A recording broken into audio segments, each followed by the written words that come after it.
हिमालय की गोद में एक छोटा सा गांव बसा था, जहां दोस्ती बर्फ की पहाड़ियों जितनी ऊंची और नदियों की तरह ही निर्मल थी।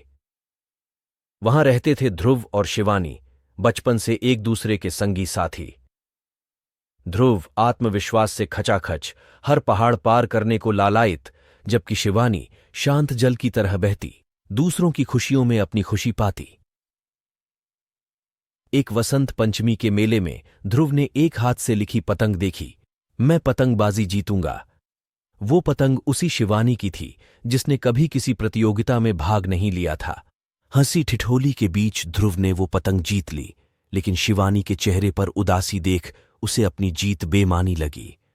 उसने शिवानी से पूछा, तुम पतंग क्यों उड़ाना चाहती थी? शिवानी ने आह भरते हुए बताया, मुझे उड़ते हुए रंगीन पक्षियों से डर लगता है। मैं जीतना नहीं चाहती थी, बस उन्हें छू लेना चाहती थी, बिना डरे। ध्रुव की समझ में आ गया। उसने एक नई पतंग ली, उस पर लिखा, हम डर को हराएंगे, और दोस्ती के धागे से दोनों ने उसे आसमान की तरफ भेज दिया।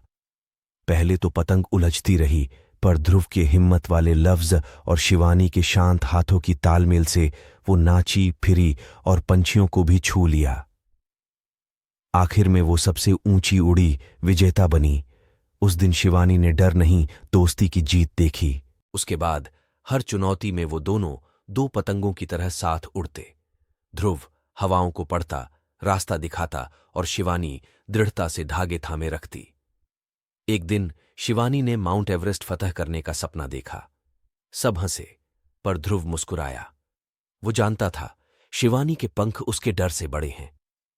सालों की मेहनत के बाद वो दिन आया जब शिवानी चोटी तक पहुंच चुकी। बर्फीला तूफान आया, उसके हौसले को बर्फ में दफनाने को उतारू।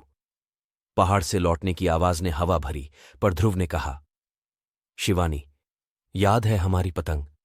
हम कभी हार नहीं मानते, दोस्ती साथ है।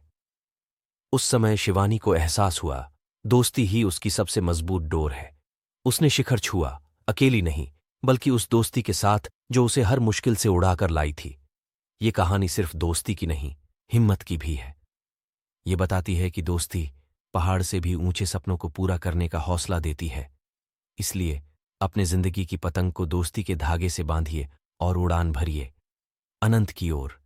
अब आपकी बारी, जिंदगी की पतंग उड़ाने की, दोस्ती के साथ।